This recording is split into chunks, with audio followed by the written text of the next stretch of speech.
Good afternoon भाई। चलो पढ़ना स्टार्ट करें। पॉलिटिकल साइंस पढ़ रहे थे हम लोग और शायद 2 चैप्टर पूरे कर लिए थे हमने। देखो ज़रा, हो गया था वो पूरा कि नहीं हुआ था?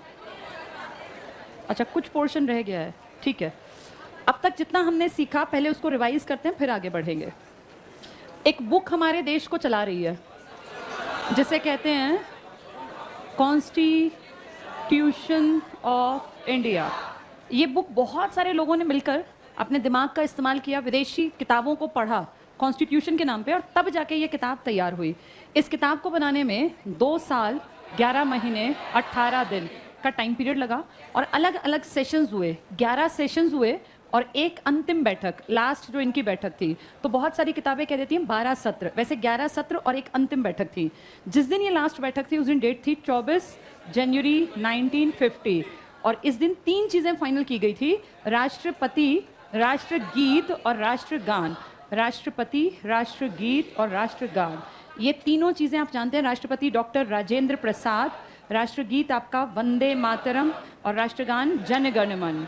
ये 1913 में फेमस हुआ था जब इनको नोबेल मिला। वैसे ये 1911 में गा दिया था जनगण मन और ये गाया था 1896 में, और ये 1946 से आपकी संविधान सभा के अध्यक्ष थे। फिर धीरे धीरे आपके देश में ये किताब लागू हो गई और इस किताब को जिस दिन लागू किया गया वो डेट थी 26 जनवरी 1950।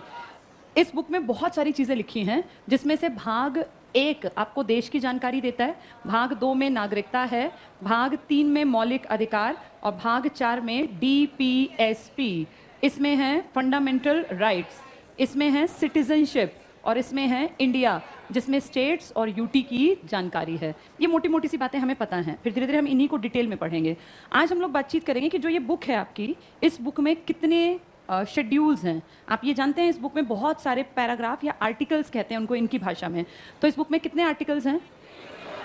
395 आर्टिकल्स। एक एक चीज़ के बारे में बहुत सारी बातें लिखी हैं, जैसे इसके इंडिपेंडेंस के ऊपर, स्वतंत्रता के ऊपर ही ढेर बातें हैं, फिर फ्रीडम के ऊपर ढेर बातें हैं, बहुत सारी चीज़ें लिखी हुई हैं। तो एक टॉपिक पे कई कई आर्टिकल हैं, इसलिए टोटल आर्टिकल 395, लेकिन ये डिवाइड किए गए हैं सिर्फ कितने पार्ट्स में? 22 भाग या 22 पार्ट्स में। तो एक पार्ट में तो 100 आर्टिकल भी हैं, भाग 5 जो हम कुछ दिन बाद पढ़ेंगे, कहीं 4 कहीं 6 8 कहीं इस तरह से डाल के।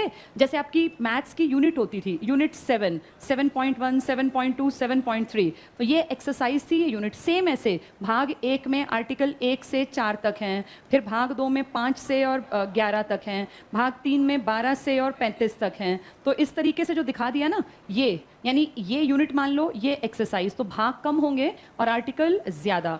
इन दोनों के अलावा एक तीसरी चीज़ है जिसे कहते हैं शेड्यूल्स, या इसी को कहा जाता है अनुसूचियाँ। इस किताब के लास्ट पेजेस में, बिल्कुल लास्ट में, सबसे पहले इसकी स्टार्टिंग होती है प्रस्तावना से, प्रीएम्बल से, फिर इसके भाग, फिर उनके भाग के आर्टिकल्स, और लास्ट में जाके जहाँ ये किताब एंड होगी उससे पहले ये लिखित में है शेड्यूल्स या अनुसूचियाँ।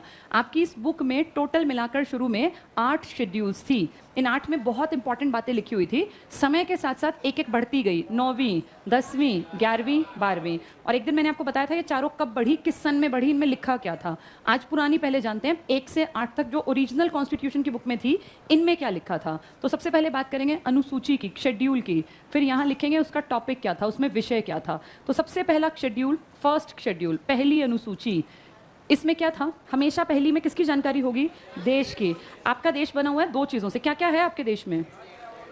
आपका देश बना है 2 चीज़ों से, इसमें 2 चीज़ों में आते हैं, एक तो स्टेट्स हैं आपके देश में और एक यूनियन टेरिटरीज। इसे आप कहते हैं केंद्र शासित प्रदेश और ऊपर वाले को आप कहते हैं राज्य।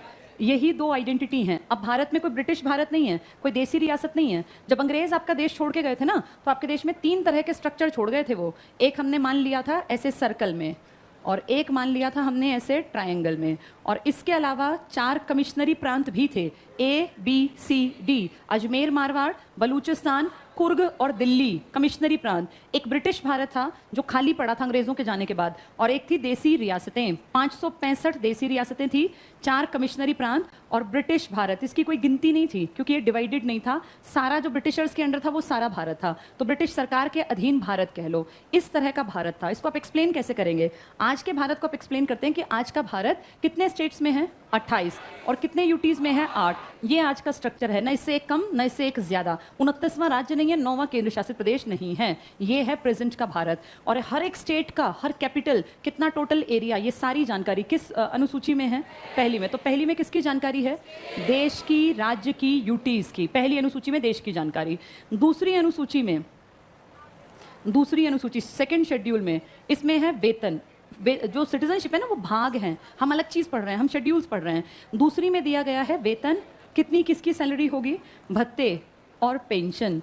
आपको मैंने कई बार बताया, हम सबकी पेंशन बंद है। जब मेरी ज्वाइनिंग हुई थी ना, उसके बाद वाली जो आई थी सरकार, वो उसने ये कर दिया था कि भाई बहुत भार पड़ रहा है, इसको बंद करो। 2006 से पहले तक पेंशन हुआ करती थी।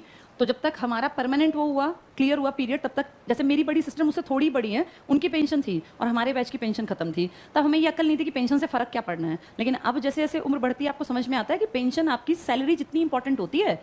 पेंशन से आपका ना बुढ़ापे का एक सफ़र, क्या पता 10 साल का हो, क्या पता आप 75 तक जिंदा रहें, 78 तक, 80 तक। और ये किसी को नहीं पता कि उसकी औलाद कैसी निकलेगी। तो जो लोग पहले गवर्नमेंट जॉब में थे ना, वो सब दिमाग से फ्री थे। किसी भी आदमी के नौकरी पूरी करने के बाद उसको पेंशन मिलती थी। ये पेंशन अगर वो मर भी जाए ना, तो उसकी पत्नी को मिलती थी। पहले पत्नी को आधी मिलती थी, अब कई साल पहले प्रावधान किया कि पत्नी को भी पति के जाने के बाद पूरी पेंशन मिलेगी। कितनी अच्छी बात है। तो वो सोचो, अपने बेटे पे डिपेंड नहीं है। कल को बेटा ना निकले उतना काबिल, या मान लो पढ़ लिख जाए, पैसे कमाए, पर माँ को ना रखे। अभी मैं आज अखबार पढ़ रही थी, एक सोनीपत की न्यूज़ थी। सोनीपत में तुमने पढ़ी हो, एक औरत, यहीं कबीरपुर पास में एक जगह है, उसके आसपास उसका लड़का, 2 लड़के और एक बेटी, सोनीपत में रहते हैं। और माँ अकेली 7 दिन पहले मर गई घर में, कारण बिजली का बिल नहीं भरा था और पानी नहीं था घर में। जब लाश में से बदबू निकली ना, आज की खबर बता रही हूँ, आज 13 जून है, आज के अखबार की खबर है, जाके पढ़ लेना। उस औरत की लाश में से जब बदबू उठी ना, दुर्गंध, तब अड़ोसी पड़ोसियों ने पुलिस को फ़ोन, उनके बच्चों को बताया फ़ोन करके। यहीं बिल्कुल कुछ किलोमीटर पे बेटे थे और बेटी, वो आए, तब देखा मां अंदर 7 दिन पहले मर गई। और घर में ना लाइट थी, ना खाने का सामान, ना पानी। तो फिर अब जैसे का पोस्टमार्टम कराया, तो डॉक्टर्स ने कहा प्यास से मर गई, क्योंकि कनेक्शन कटे बहुत दिन हो गए। हो सकता है तबीयत खराब हो, पहले पानी अड़ोसी पड़ोसियों के से ले आती हो, अब 7-8 दिन से किसी ने उस औरत को देखा ही नहीं था। तो ऐसे लोगों के लिए लगता है कि पैसा इसलिए ज़रूरी है बुढ़ापे में। हस्बैंड तो मर गए, हस्बैंड के बाद बेटों ने केयर की नहीं, बेटी ने केयर की नहीं। अब वो औरत कैसे, उसकी 7 दिन तक लाश सड़ती रही अंदर। क्या फायदा ऐसी औलाद का। वहां जाके दिखता था, पेंशन अगर हो ना और पैसे आपके पास हैं, तो आप नौकर चाकर रख लो, पूरे दिन की फुल टाइम की कोई मेड रख लो। भाई सुबह आए 6 बजे, रात को 6 बजे, 10,000 15,000 ले जाए। आपको इतनी तो सांस जितनी है तब तक पैसा चाहिए। लेकिन उस औरत को देख के लगता है कितने परेशान है लोग, कुछ नहीं कर पाते। बिजली का कनेक्शन पैसे की कमी में कटा होगा ना, जिसके पास पैसे हो तो पड़ोसी के लड़के को दे देती, कोई भरवा देता, ऑनलाइन भर देता, कोई भी। पैसे नहीं थे, उस पैसे की कमी में देखो कैसी मौत आई। ये पेंशन सारी बंद कर दी गई। लेकिन आज भी आपके नेताओं की, एमएलएस की, सीएम, पीएम, एमपी, सबकी पेंशन है। और इनकी पेंशन की जानकारी कहाँ दी गई है? किस दूसरी भाग में, अनुसूची में या आर्टिकल में? अनुसूची में। और इनकी पेंशन मैंने आपको ये भी बताया हुआ है, जो जितनी बार एमएलए बनता है ना, उतनी बार की पेंशन है। आप 40 साल सरकार की नौकरी करते हैं, आपकी एक पेंशन होती है। ये 5 साल के लिए, एक दिन के लिए भी बन गए ना, एक सिंगल डे के लिए एमएलए बन गया, और मान लो अगले दिन वो मर गया, उसकी पेंशन बन गई। उसकी पत्नी को उसके एमएलए की पेंशन मिलेगी जब तक वो जिंदा रहेगी। कोई आदमी अपनी पूरी लाइफ में अगर 7 बार एमपी बन गया, तो उसको 7 पेंशन मिलेंगी। लाखों में होती है इनकी पेंशन। और तुमने देखा होगा, राजनीति में जो एक बार आता है, फिर वो आता ही रहता है लंबे टाइम तक। एमएलए तो कम से कम बार बार बन ही जाते हैं लोग, तो हर बार की इनकी पेंशन, इनको कितनी सैलरी मिलेगी, इनके भत्ते क्या होंगे, ये सब लिखा है तुम्हारी उस कॉन्स्टिट्यूशन की किताब में। किस किताब में? जिसको आप कहते हो भारत का संविधान। तो दूसरी में इनके वेतन, भत्ते और पेंशन है। तीसरी, आपका कुछ नहीं है, ना आपकी सैलरी, ना आपके अलाउंसेस, ना आपकी पेंशन, आपसे अलग है। ये सिर्फ इन बड़े बड़े लोगों की, जिसमें राष्ट्रपति का वेतन, राष्ट्रपति की पेंशन, और आपके उपराष्ट्रपति का, राज्यपाल का, सुप्रीम कोर्ट के जजेस का, इन सब का लिखा हुआ है। तीसरी अनुसूची, इसमें क्या लिखा है? तीसरी में लिखा है, जितने एमपी बनेंगे, एमएलए बनेंगे, इन सब की शपथ क्या होगी। जैसे जिस बड़ी पोस्ट पे ये आते हैं ना, उस पे आते आते 3 शपथ हो जाती है इनके। ध्यान से सुनना, सबसे पहली शपथ लेनी होती है जो उम्मीदवार है। भाई मैं इलेक्शन में खड़ा हो रहा हूँ, मैं इलेक्शन में खड़ी हो रही हूँ, मुझे शपथ लेनी पड़ेगी। 4 लाइन होंगी वो। भाई मैं अपने बिहाफ पे ये 100% श्योर करते हैं कि हम चीटिंग नहीं करेंगे, हमने जितनी जानकारी आपके पास जमा कराई ये सब ओरिजिनल है, ठीक है। तो उम्मीदवार की सबसे पहली शपथ होती है। उम्मीदवार तो ढेर दुनिया होती है, जीतने वाले लोग लिमिट के होते हैं, उम्मीदवार तो कोई भी उठ जाओ, पहली शपथ। दूसरी शपथ, जो जीत कर या तो एमएलए बन गया राज्य का या एमपी बन गया, इनकी अलग अलग शपथ होगी। एमपी की अलग शपथ है, एमएलए की अलग। अब सारे एमएलए एमपी मंत्री नहीं बनते, तीसरे होते हैं जो जीतने के बाद क्या बन जाएं, मंत्री। मंत्री जो बनेगा, कोई सीएम बनेगा, कोई दूसरा मंत्री, भाई वित्त मंत्री और रेल मंत्री, व्यापार वाणिज्य मंत्री, पेट्रोलियम मंत्री, ऐसे ही कोई पीएम बनेगा, बाकी लोग क्या बनेंगे, मंत्री। इनकी अलग शपथ है। सीएम पीएम की अलग शपथ नहीं, मंत्री की शपथ ही ये भी ले लेते हैं। तो तीसरी शपथ होती है मंत्री की। पहली शपथ कैंडिडेट की, दूसरी शपथ जीते हुए की, और तीसरी जिसके हाथ में पावर आई। 3 शपथ ले चुका होता है मंत्री बनने तक का आदमी। क्या ये पॉइंट समझ में आ गया सबको? उम्मीदवार हजारों हो सकते हैं, ये लिमिट के होंगे, हर स्टेट के पता होंगे यहाँ इतने एमपी बनेंगे, इतने एमएलए, और उसका 15% बन सकते हैं बस मंत्री। यानी टोटल अगर मैं देखूं 543 सीट हैं एमपी की। अलग अलग पार्टी अपने अपने कैंडिडेट खड़े करती है और एक सीट पर अमूमन 3, 4, 5 आदमी हो सकते हैं। तो उस हिसाब से हो सकता है 2000 लोग खड़े हो गए हों, क्योंकि हर पार्टी कोशिश करती है जहां उसका दबदबा है अपना आदमी उठा दे उस सीट पर। 2000 लोगों ने किसकी शपथ ली होगी? उम्मीदवार की। इनमें से जीतने वाले तो लिमिट के जितनी सीटें उतने। अब जो जीत कर आए हैं वो कितने हैं? 543। और जो मंत्री बनेंगे वो कितने बनेंगे? 81, क्योंकि 15% से ज्यादा मंत्री हो नहीं सकते। तो देखो 3 तरह की शपथ है। मंत्रियों की शपथ सबसे कम लोग लेंगे, सांसदों की शपथ उससे ज्यादा, और सबसे ज्यादा शपथ किसकी होंगी? उम्मीदवार। क्योंकि उम्मीदवार तो कोई भी बन जाओ, मैं बन जाऊं, तुम बन जाओ। क्या ये पॉइंट समझ में आ गया? ठीक है, वापस चलते हैं। तो ये कहाँ लिखी है शपथ? तीसरी अनुसूची में। दूसरी में क्या थे इनके? वेतन, भत्ते, पेंशन। तीसरी में इनकी शपथ। पहली में किसकी जानकारी थी? देश की जानकारी, आपके केंद्र की, ये यूटी वाले की और आपके स्टेट्स की। 3 हो गई है। चौथी अनुसूची में किसकी जानकारी है? 4th शेड्यूल में। 4th में है आपकी राज्यसभा की सीट्स कितनी होंगी। जब आप बेसिक बैच में थे तो मैंने आपको एक दिन नंबर ऑफ एमपी सीट्स कराई होंगी। 80, 31, 2, 9, 11, 40, 16, 42, 16। याद है तुम्हें ये? इसमें जो पीछे वाली सीट थी ना, जैसे सबसे ज्यादा लिखूं 80, 31, 48, 19, 42, 16, 40, 16, 39, 18। पता है ये क्या है? यूपी, महाराष्ट्र, ये क्या है? 42 बंगाल, 40 बिहार, 39 तमिलनाडु। ये सीट ज्यादा वाली लोकसभा की है, पीछे वाली राज्यसभा। तो पीछे वाली सीट्स लिखी हुई हैं कौन सी अनुसूची में?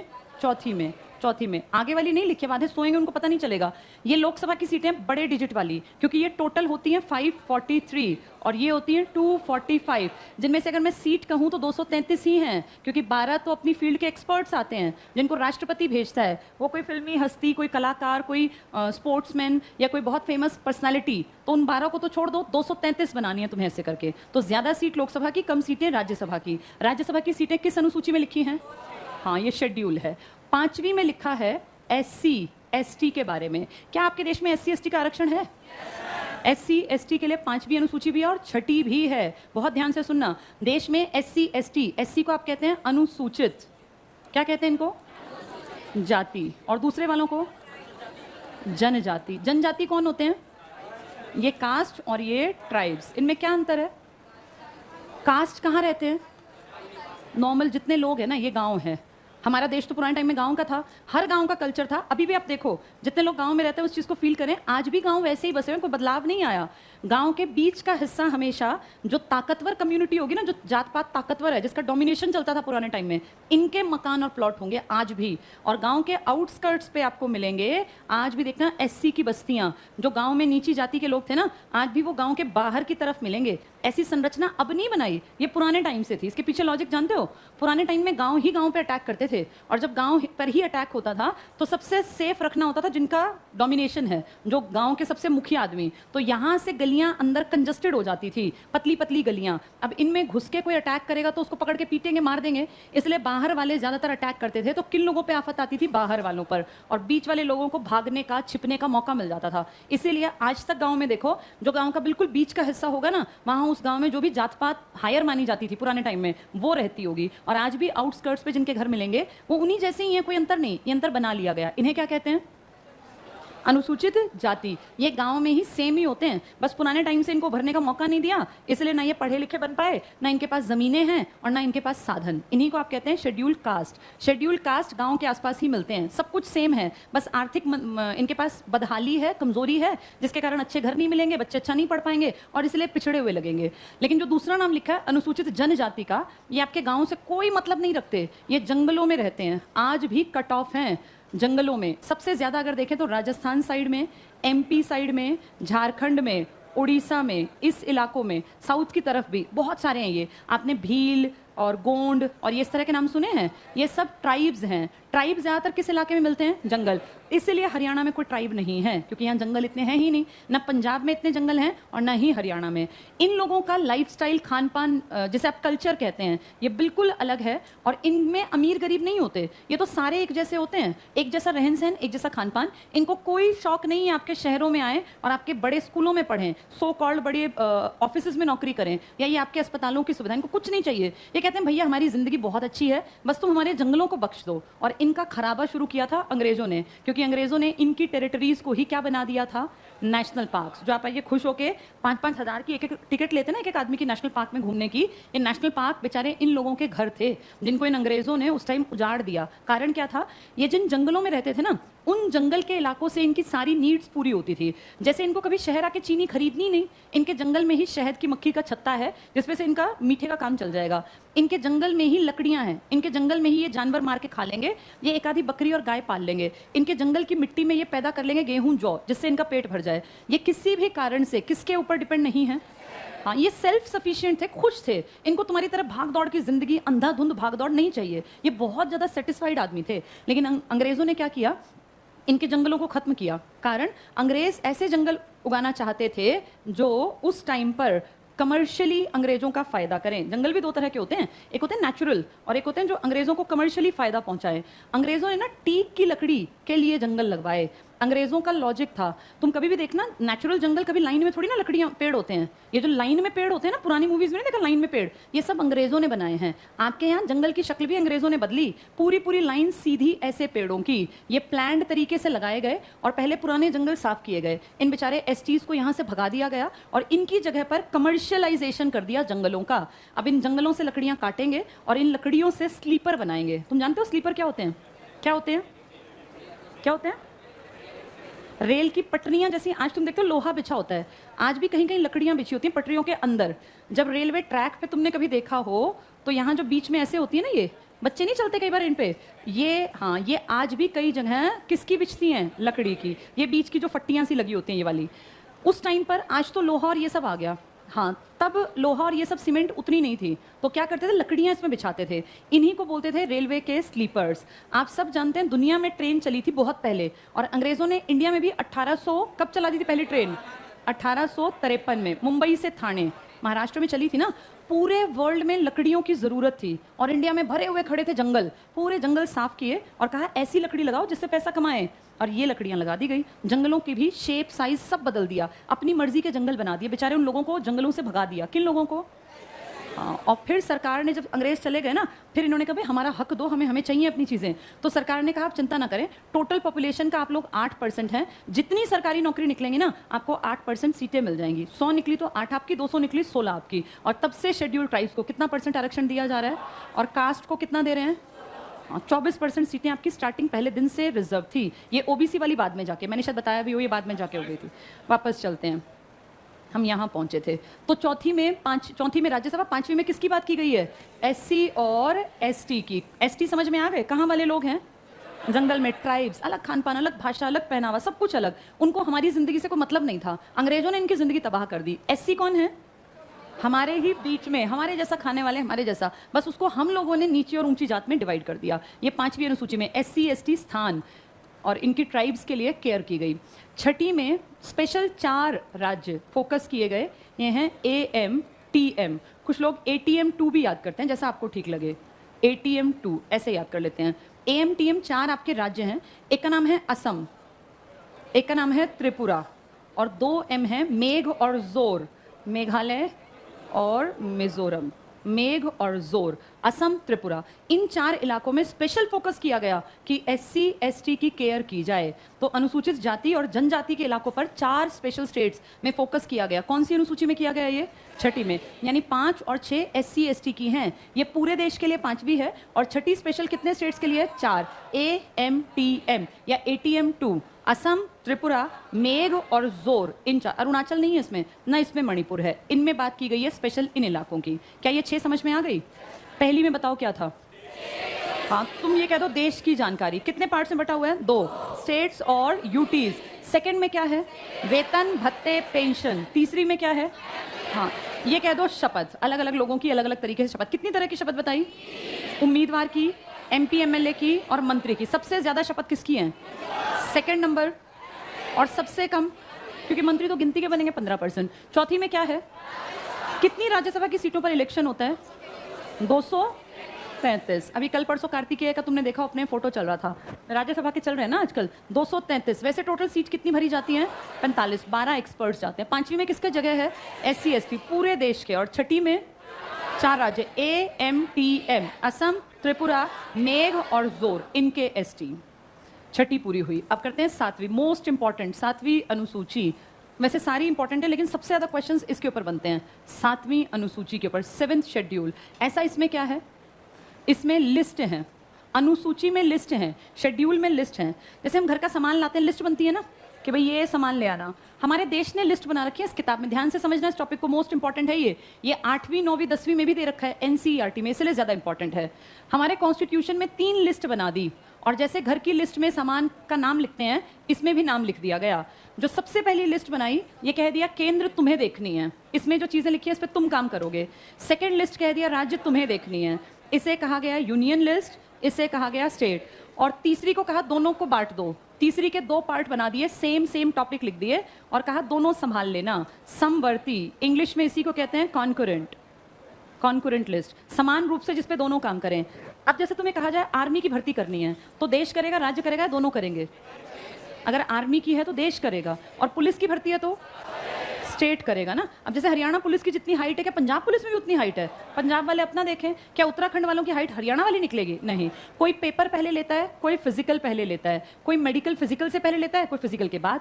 हर स्टेट की अपनी मर्जी, जैसा मन करे पुलिस बनाओ। तुमने अगर कभी ध्यान दिया, पंजाब पुलिस की हाइट बहुत ज्यादा होती है। पंजाब पुलिस के सारे लड़के 6 फुट 3 इंच 4 इंच तो मिलते ही मिलते हैं। एक बार हम एक प्रोग्राम में गए थे चंडीगढ़, वहाँ CM VM आए हुए थे, तो जितने पुलिस वाले थे ना, जितने लड़के, यंग नौजवान लड़के थे, वो कोई कांस्टेबल रहा, कोई हेड कांस्टेबल, उन सबकी हाइट परिमल सर की हाइट से ही मान लो, और इतने फालतू, मतलब सर उनके सामने बहुत छोटी हाइट के दिख रहे थे, वो इतने लंबे थे वो लड़के, और सारे ही। और अगर हम इसी तरह से घूमने के भी तुम उत्तराखंड की तरफ गए हो, तो वहाँ पुलिस वालों की हाइट देखिए कंपैरेटिवली छोटी है। सिक्किम साइड नॉर्थ ईस्ट जाओ तो और छोटे छोटे मिलेंगे तुम्हें, अपने से बहुत छोटे। वो पुलिस में कैसे लग गए? क्योंकि पुलिस की भर्ती कौन करता है? अब जहाँ जितनी हाइट एवरेज होगी उसके हिसाब से भर्ती कर लेंगे। अब नॉर्थ ईस्ट में कहते हैं कि 6 फुट का आदमी लेंगे, तो एक भी भर्ती नहीं होगी, वहाँ की हाइट कम है, पहाड़ी इलाके में हाइट कम जाती है। तो ये राज्य का जिम्मा है किस चीज़ को देखना? अच्छा, अपने राज्य में टीचर्स लगाना किसकी मर्जी है? स्टेट की। हरियाणा सरकार कहती है भैया हमारे यहाँ टीचर लगने से पहले HTET कर लेना, हरियाणा सरकार ने कह दिया हमारे यहाँ CET कर लेना। राजस्थान सरकार कहती है हमारे यहाँ REET कर लेना। यूपी सरकार कहती है UP TET कर लेना। MP वाले कहते हैं सुपर TET। सबने अपने नियम बना रखे हैं। यानी टीचर्स की भर्ती, पुलिस की भर्ती, किसके काम है ये? अच्छा, अब एक चीज बताओ, तुम्हारे यहाँ बैंक ने नोट बंद कर दिए थे, इनफैक्ट तुम्हारे PM ने। जो करेंसी नोट था वो देश ने बंद किया या राज्य ने? लेकिन वो राज्य में भी नहीं चला। इसका मतलब करेंसी पे डिसीजन किसका चलता है? बैंक पे डिसीजन किसका चलता है? हाँ, और डिफेंस पे डिसीजन किसका चलता है? आर्मी, एयरफोर्स, नेवी की भर्ती राज्य करता है, देश करता है। लेकिन पुलिस की भर्ती राज्य। पंचायत का काम कौन देखेगा, देश या राज्य? राज्य देखेगा। देश को क्या मतलब, आपके यहाँ चुनाव कब हो रहे हैं अपना खुद देखो, पंचायत के चुनाव। तीसरी लिस्ट में दोनों को काम करना है। छोटा सा एग्जाम्पल, एजुकेशन। एक तरफ तुम देख रहे हो CBSE बोर्ड है, CBSE का मतलब central board of school education, और एक तरफ तुम्हारे अपने स्टेट बोर्ड हैं, जैसे हरियाणा HBSC, ऐसे यूपी बोर्ड, बिहार बोर्ड। तुम्हें याद है बिहार बोर्ड में एक लड़की कई साल पहले बड़ी प्रसिद्ध हुई थी, तुम्हें याद नहीं होगा, तब तुम लोग भी 11वीं 12वीं 10वीं में ही रहे होगे। एक लड़की जिसने टॉप किया था, मुझे नाम तो उसका नहीं याद, उसने अपने पिताजी, बिल्कुल बुद्धू, उसको कुछ नहीं आता, और 12वीं में थी, 12वीं की टॉपर थी शायद वो, तो उसके ने अपने पिताजी को, पिताजी हमें ना पास होना है, और बॉय कट थे उस लड़की की, मुझे आज भी उसकी शक्ल याद है, हंसी आती है। तो उसके पिताजी ने कहा ठीक है बेटा चिंता ना करो, पास करा देंगे। और कहीं ऐसी जगह पैसे दिए जिसने पास की जगह उसको फर्स्ट रैंक होल्डर बना दिया। अब फर्स्ट आने का मतलब टीवी पे आप आएंगे, तो टीवी वाले पहुंचे, कहाँ है भाई, कहाँ है वो लड़की? तो बड़े खुश हुए उसके पिताजी, माला वाला मंगवा ली, और पूरा जैसे पता नहीं कितना बड़ा। अच्छा, उस लड़की से पूछा क्या सब्जेक्ट पढ़ा आपने? तो भैया असलियत तो सामने आ जाती है ना, पढ़ा लिखा आदमी पहचाना जा, अनपढ़ अलग से। तो बोले नहीं, वो बोली पॉलिटिकल साइंस। तो उसने कहा ये कौन सा सब्जेक्ट होता है पॉलिटिकल साइंस? तो फिर मुस्कुराए बस देख के, उसको कुछ आंसर ना करना आए, और 16-17 साल की लड़की, अकल वैसे ही नहीं थी। तो उसने कहा ये कौन सा सब्जेक्ट है पॉलिटिकल साइंस? तो बोली, वो आदमी बोला खाना पकाते हैं? बोली हाँ हाँ खाना पकाते हैं। उसको पता ही नहीं, उसको बोलना था पॉलिटिकल साइंस, पॉलिटिकल बोलना नहीं आता, और पूरे बिहार राज्य की टॉपर थी, 100 में से 100 नंबर पॉलिटिकल साइंस है, पॉलिटिकल बोलना ना आए। फिर उससे 2-4 सवाल और पूछे तो वो हड़बड़ा गई, डर गई। अब फिर वो पोल खुल गई, और जब पोल खुली तो उसके पिताजी, फिर पुलिस कार्यवाही हुई, उसको बैठाया गया बोर्ड के सामने। तो बोली, पता क्या बोली? बोली हमने पिताजी को कहा था हमें पास करवा दीजिएगा, हमें नहीं पता था पिताजी हमें फर्स्ट दिलवा देंगे। तो अब ये देखो, वो लड़की बिहार बोर्ड की टॉपर बन गई। ऐसे एक लड़का भी, तुम YouTube पे देखना, घर जाके मजा आएगा। 10वीं क्लास 12वीं क्लास की टॉपर, और उसको देख के तुम कभी भी हंस सकते हो। तुम्हारा मूड थोड़ा ऑफ है ना, तो वो 12वीं की टॉपर देख लेना, उसके एक्सप्रेशन और उसकी शक्ल देख के तुम्हें हंसी आएगी, ऐसे लोग टॉपर बना दिए। ये किस कारण पॉसिबल हुआ? क्योंकि राज्य का बोर्ड है, राज्य बोर्ड में चीटिंग धड़ल्ले से चलती है। तो सोचो, जो पास नहीं हो सकता उसको टॉपर बना सकते हैं। और हम दूसरों पे क्यों हंसे? हरियाणा बोर्ड के पीछे याद है रोज तुम्हारे पिक्चर कैसे आते थे? कोई JCB पे से नकल फेंक रहा है ऊपर जाके, कोई बिल्डिंग के पाइप पे चढ़ रहा है। नॉर्मल बात है, बहुत नीचा स्तर है इनका। और अब ये भी बढ़िया नहीं है, इसके पेपर भी लीक होने लग गए। लेकिन वापस आते हैं, किसका विषय है? एजुकेशन, समवर्ती, दोनों काम कर लो। ऐसे ही एक टॉपिक है पेड़ पौधों का, वनों का। आपका देश कहता है भाई पूरे देश के 33% हिस्से पे वन लगाओ। कितना एरिया आपके पास? 32,87,263 वर्ग किलोमीटर। इसके 33% पर वन लगा लो। लेकिन नहीं सुनते, हम ही नहीं सुनते, पंजाब नहीं सुनता, हरियाणा पंजाब का कहना है भैया हमारी जमीन बहुत उपजाऊ है, और अगर 33% पे हमने वन लगाया तो देश भूखा मरेगा। हम क्यों वन लगाएं? वन वो लगाएं जिनके यहाँ जमीन अच्छी नहीं है। भाई MP है, मध्य प्रदेश है, अच्छा इलाका है, माइनिंग बहुत बढ़िया, लेकिन वहाँ खेती अच्छी नहीं है तो वन लगवा लो। उड़ीसा में, लेकिन हमारा जैसे हरियाणा, बिहार, UP वन लगा देंगे, बंगाल, तो फिर लोग तो भूखे मरेंगे। अब इन दोनों ने अपना डिसीजन लिया, और हरियाणा में 6% पर और पंजाब में 6 से 8%, दोनों इसके बीच में ही हैं। कोई से का 10% तक भी टारगेट अचीव नहीं हुआ, जबकि टारगेट कितने परसेंट का देश का? तो ये कैसा टॉपिक है? दोनों अपनी मर्जी करो, वन में देश भी नियम बनाए, राज्य भी नियम बनाए। ऐसे बहुत सारे टॉपिक है जिसपे दोनों काम करते हैं। दोनों जिसपे काम करते हैं वो कौन सी लिस्ट में है? अच्छा, अब कितने कितने टॉपिक है ये लिख दिया गया, बहुत ध्यान से सुनना। पहले 97 थे देश के पास, अब बढ़ के बन गए 100। दूसरा, तीसरे में पहले कम थे 47, बढ़ के बन गए 52। यानी देश के भी टॉपिक बढ़े और दोनों के भी टॉपिक बढ़े। बीच वाले के टॉपिक घटे हैं, 66 से घट के 61 पर आ गए। कितने कम हो गए ये? हाँ, इसके 5 टॉपिक घटे हैं, इसके ध्यान से देखो 5 टॉपिक बढ़े हैं। आ गया समझ में? और केंद्र को नए टॉपिक मिल गए होंगे, तभी केंद्र के पास कितने आ गए? 100। एक एग्जाम्पल देखो, हमारे देश में पहले क्या कंप्यूटर इंटरनेट का टॉपिक था? जब ये संविधान लिखा तो क्या कोई सोच सकता था इंटरनेट नाम की चीज आएगी? आप ये जानते हैं, जब भी कोई नई चीज आती है तो अपने साथ फायदे के साथ साथ नुकसान भी लाती है। भाई क्राइम भी तो है ना, साइबर क्राइम का नाम तुमने सुना है ना? लोग कैसे देखो क्रिमिनल एक्टिविटीज भी कर रहे हैं, किसी को फंसा भी रहे हैं, पैसे भी लूट रहे हैं। तो इसीलिए इसके ऊपर भी तो लॉ बनाना पड़ेगा। अब इस तरह की चीजें जो बाद में आई बड़े लेवल की, इस पे काम कौन कर रहा है? सेंटर। तो जितना इंटरनेट है इससे जुड़े जितने नियम बनेंगे वो सेंट्रल गवर्नमेंट बनाएगी। क्या ये पॉइंट समझ में आ गया? ये इंपॉर्टेंट है सारे। कौन सी लिस्ट घटी है? सेकंड। पहली भी बढ़ी और तीसरी। पहली किसकी थी और तीसरी किसकी थी? दोनों की। दोनों वाली में कितना इजाफा हुआ? 5 का। और राज्य से 5 टॉपिक छीन लिए गए। पहले कितने थे इसके पास? 66। अब कितने हैं? 61। यहाँ 47 से बढ़ के 52 और ये 97 से बढ़ के 100। इंटरनेट किसके हाथ में है? ये बनाएगा लॉ, इसको तो फॉलो करने हैं। जिस पे दोनों काम करेंगे वो समवर्ती पर। अब अपनी बुद्धि का इस्तेमाल करके बताओ, बैंक किसके हाथ में होगा? पंचायत। वन किसके पास होंगे? और एजुकेशन? अच्छा, नेशनल हाईवे के ऊपर काम कौन करेगा? केंद्र। नाम ही नेशनल बोल दिया मैंने। और विदेशियों के साथ हमें व्यापार करना है, लड़ना है, झगड़ना है, केंद्र करेगा। अगर राज्य में कोई टीचर्स की और पुलिस की भर्ती करनी है, लेकिन अगर नेशनल लेवल पे टीचर्स लगाने हैं, जैसे सेंट्रल गवर्नमेंट के टीचर KVS में भर्ती निकालनी है, केंद्रीय विद्यालय तो केंद्र सरकार, लेकिन हरियाणा, पंजाब, UP में टीचर्स की भर्ती निकालनी है तो समझ में आ गया? ये जलमार्ग और पोर्ट्स बड़े बड़े किसका कमांड में है? सेंटर के। छोटे लेवल की चीजें कौन देखेगा? बाजार और मेले अपने यहाँ कौन लगवाएगा? लेकिन अगर बड़े लेवल पे काम हो रहा है तो केंद्र देखेगा। क्लियर सबको ये? ठीक है, अब ध्यान से सुनो इसकी एक और इंपॉर्टेंट बात। जो ये केंद्र है ना, ये किसी भी कंडीशन में कुछ भी विपदा आ जाए अपने 100 टॉपिक को किसी को ट्रांसफर नहीं कर सकता। मरते मर जाएंगे, देश के टॉपिक देश के पास ही रहेंगे। बढ़ सकते हैं, घट नहीं सकते। कौन सी लिस्ट के टॉपिक? केंद्र। वो किसी को दे ही नहीं सकता टॉपिक। जो ये राज्य है ना, अगर जरूरत पड़ी, देश की स्थिति बिगड़ी, तो इस राज्य से टॉपिक केंद्र अपने पास मंगवा लेगा कि तेरे बस की नहीं है, ये टॉपिक मुझे दे, मैं काम करूंगा। क्योंकि राज्य छोटी चीज है, राज्य का टॉपिक इधर भी जा सकता है और इधर भी जा सकता है। तो राज्य की लिस्ट इसलिए तो घट गई। कितने से कितने पर आ गई? 66 से 61 इसका टॉपिक चाहे तो केंद्र ले ले और चाहे तो किसको ट्रांसफर कर दे, समवर्ती। अब इस चीज पे ध्यान से सुन लो, केंद्र इसका टॉपिक जब भी लेगा तो 1 साल में वापस कर देगा, अपने पास हमेशा के लिए नहीं रखेगा, क्योंकि अगर उसने हमेशा के लिए रखा तो सब राज्यों की लिस्ट से वो टॉपिक हट जाएगा। एक हरियाणा या पंजाब की लिस्ट के टॉपिक पर अगर केंद्र काम करेगा तो बाकी 27 कहेंगे भाई हम क्यों दे अपना टॉपिक आपको, ये ठीक से नहीं काम करता, इसको सुधारो, हमसे क्यों छीन रहे हो। इसीलिए केंद्र अगर राज्य सूची के किसी विषय को लेता है तो वो 1 साल के बाद इसको वापस दे देगा, भाई काम ढंग से कर ले, ये टॉपिक तेरा है। पंचायत के इलेक्शन हो सकता है कभी बहुत बड़े लेवल पे गड़बड़ हो, केंद्र देख ले किसी राज्य के, लेकिन ऐसा नहीं कि आगे से मैं ही देखूंगा, सिर्फ कितने साल के लिए, 1 साल, वापस इनके पास जाएगा टॉपिक। और इनका जो टॉपिक है ये बढ़ सकता है क्योंकि राज्य से ट्रांसफर कर सकते हैं, यानी केंद्र अपना टॉपिक किसी को नहीं देगा, राज्य का टॉपिक खुद लेगा तो कितने साल के अंदर, 1 साल। और अगर समवर्ती के टॉपिक पे बात करें तो दोनों काम कर लो, दोनों नियम बना लो, पर अगर तुम दोनों की लड़ाई हो गई ना तो उस लड़ाई में फिर नियम बनाने की पावर किस सरकार के पास होगी, सेंट्रल या स्टेट। एक एग्जाम्पल देती हूँ, मान लीजिए सेंट्रल सीबीएसई एक बोर्ड और एक स्टेट में एचबीएसई या यूपी बिहार बोर्ड, इसने कह दिया कि 90% को हम 100% मानेंगे, मान लो ऐसा होगा नहीं, इसने कह दिया नहीं भाई मेरा 90 और 100 है।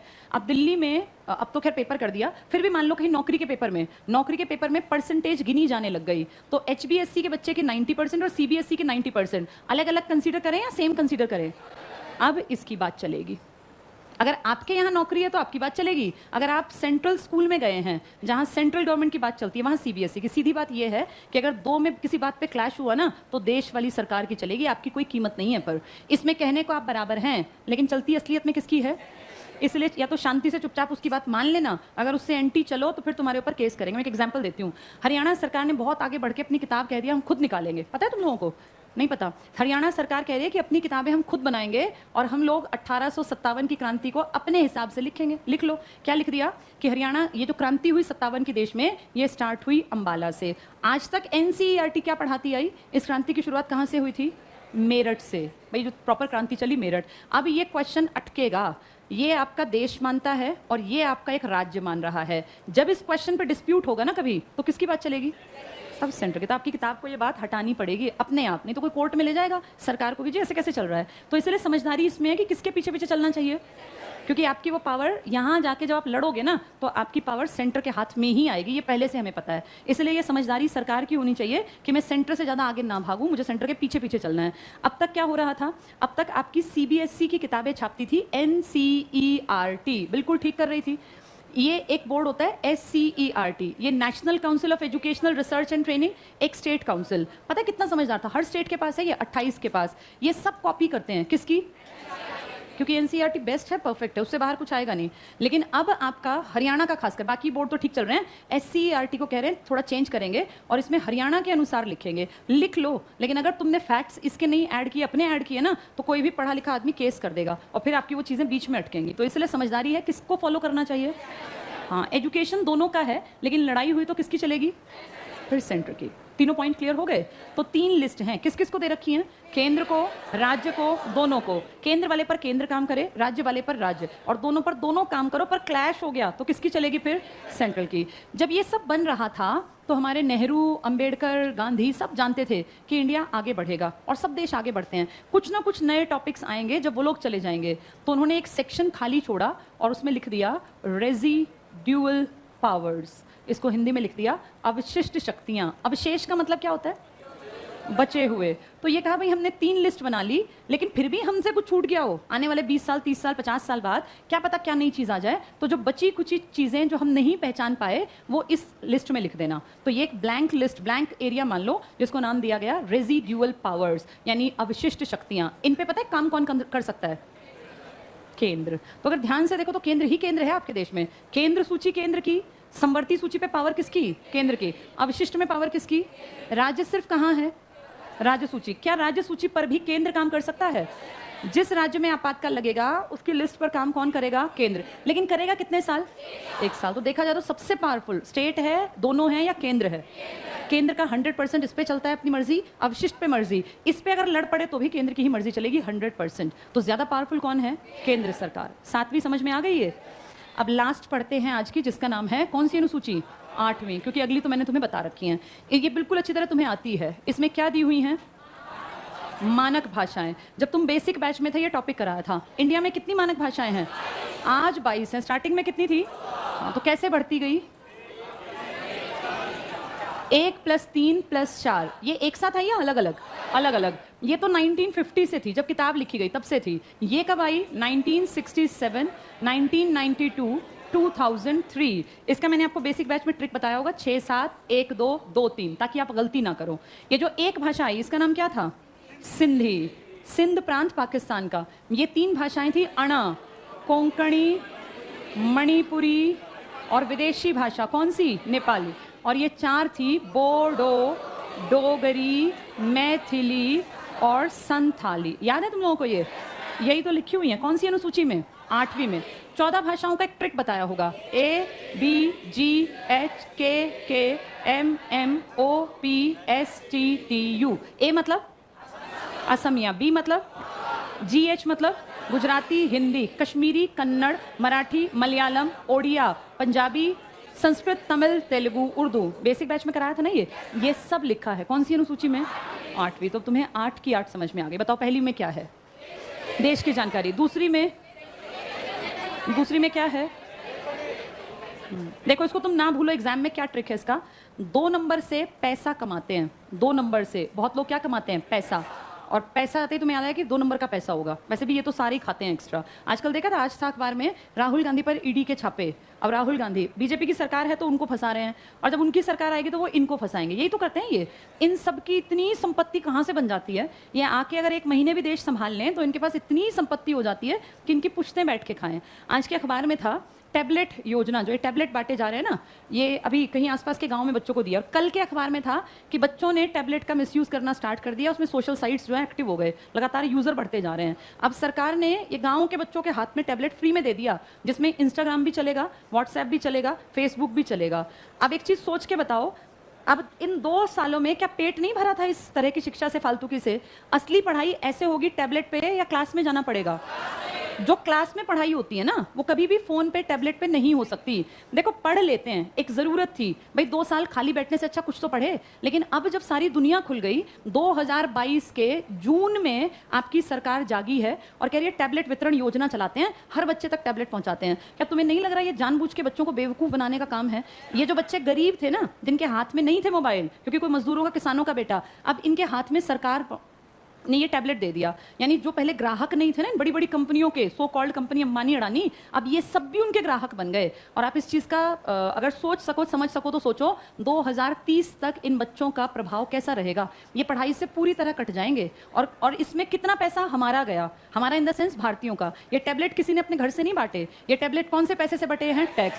तो एक भी पढ़ा लिखा आदमी अगर आज ये कह देना कि भाई मैं बहुत खुश हूं, टैबलेट मिल रहे हैं बच्चों का, बच्चे आगे बढ़ेंगे, मैं 100% श्योर हूं ये टैबलेट इन बच्चों का सत्यानाश करेंगे। और अब वापस ना भारत को जरूरत है, वो पुरानी प्राचीन पद्धति नहीं थी, सुबह टीचर के सामने आए और दोपहर तक टीचर के सामने से हिले ना बच्चे, टीचर का डर मन में हो। जब से ये डर खत्म हुआ ना, इस चीज को मान के देखो, जब से ये पॉलिसी आई कि फेल नहीं होंगे, टीचर्स की रिस्पेक्ट तो छोड़ो, टीचर से मतलब ही नहीं है बच्चों को स्कूल में। जैसे हम लोग थे ना, हम आज मैं एनालाइज करती हूँ, मेरी एज 39 ईयर्स है, कि अगर मैं आज यहाँ तक हूँ तो इसमें सबसे बड़ा योगदान टीचर्स का था। और टीचर्स के डर ने बहुत काम किया। एक टीचर थी मेरी 3rd क्लास में, 3rd क्लास क्या होती है, बहुत छोटे बच्चे होते हैं, उन्होंने 3rd क्लास में साइंस की किताब में, मुझे आज भी याद है, हर पेज पर, जैसे मान लो पोल्यूशन का टॉपिक है तीसरी में, तो कहीं लिखा है noise pollution, water pollution, land pollution, soil pollution, तो वो क्या करवाती, पढ़वाती। और फिर तीसरी क्लास का बच्चा पेंसिल से लिखता है, वो कहती थी यहाँ दिस से स्टार्ट करो और ये जहाँ तक पोल्यूशन है इसको अंडरलाइन करो।